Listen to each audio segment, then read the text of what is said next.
Welcome back to my channel where we're not just dreaming of early retirement, we're making it happen one money move at a time.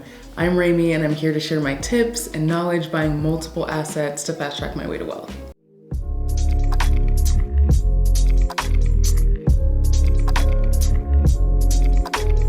One of the key ways that my husband and I have been able to rapidly increase our net worth is through property ownership. We own 4 properties and we're truly just getting started. One of the ways that we've been able to buy so many properties is by buying them as a primary residence, living in them, and then renting them out after some time. This is my #1 tip to scale. Since property ownership is such a huge investment, it's important to consider what you should look for in a property before you make the jump. So let's get into it. #1, and most important, is money potential. Show me the moolah, okay? I like to start with some research on the area, what's happening, what the future plans are, what's being built, what's already there. That gives me an idea of 2 things. One is appreciation potential.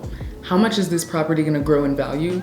And #2 is cash flow potential. If I were to rent out this property, how much money could I make every month? From an appreciation standpoint, I get to build equity while the property appreciates in value, and I can snowball that equity into other investments that are going to help me retire early. And if I'm looking at things from a cash flow perspective, if I accumulate enough rental properties and start to get cash flow every month that replaces my 9-to-5 income, that gets me closer to early retirement as well. Both are super important for wealth building. It's just gonna come down to #1, the area that you're investing in, because some areas are good for appreciation, some areas are good for cash flow. Some can be good for both, but it's hard to get that mix sometimes. And it's also gonna come down to what you're really looking for. If you're really trying to, retire as soon as possible, cash flow might be great because you're replacing that income.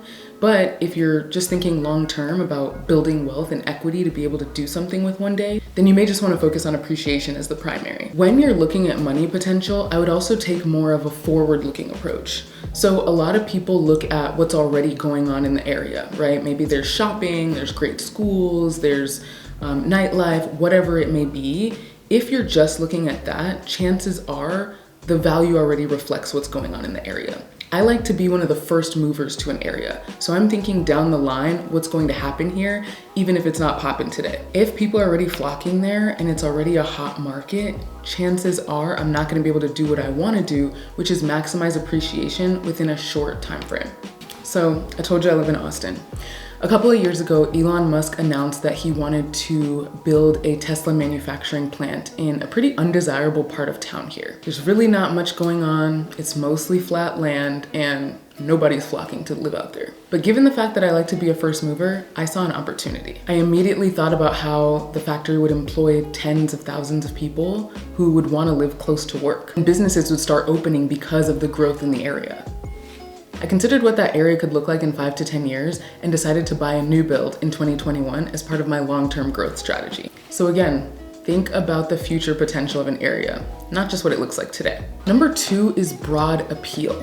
One of the biggest pitfalls that I see people making when they're buying a property that they ultimately want to turn into an investment is that they're focusing too much on what they want. This slows down their ability to buy, or it even forces them to spend more money because they're looking for perfection. Now, it may sound counterintuitive to not anchor on what you want, because after all, this is your home, but it's not your forever home, right? So if you're following my strategy of buying a property, living in it as your primary residence for a while and then turning it into a rental property, you don't need to anchor on everything that you want, because ultimately you're not going to live there for a long time. I recommend listing out everything that you need to feel comfortable in that home, but not trying to satisfy all of your desires. Save that for when you buy your forever home. What's even more important is making sure that the average renter would actually want to live there.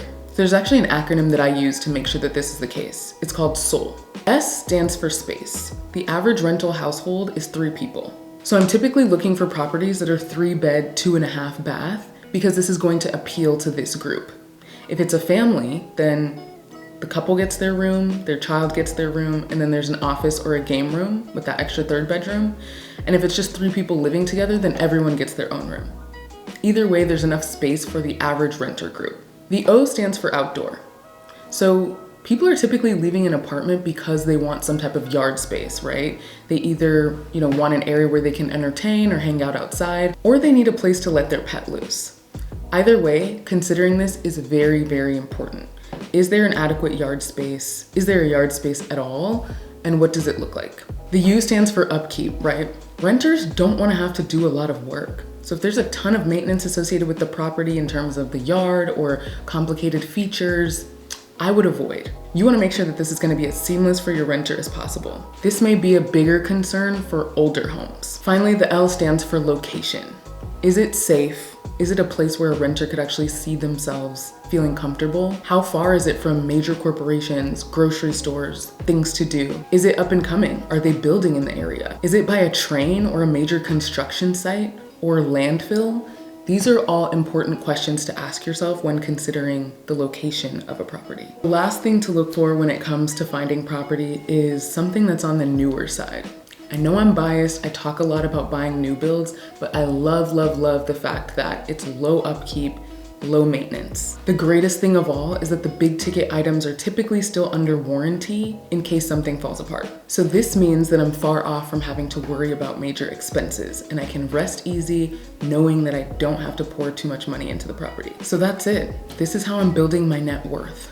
I'm buying a primary residence so that I don't have to put down 20% on an investment property. I'm living there for a year or two, and then I'm renting it out and rinsing and repeating. Making sure that the place can make money, making sure that it appeals to the average renter, and making sure it's on the newer side have all been ways that I've been able to expand and grow on my wealth building journey. I'd love to hear from you. Let me know what you look for in an investment property in the comments. Don't forget to like this video and subscribe to my channel, and stay financially fabulous.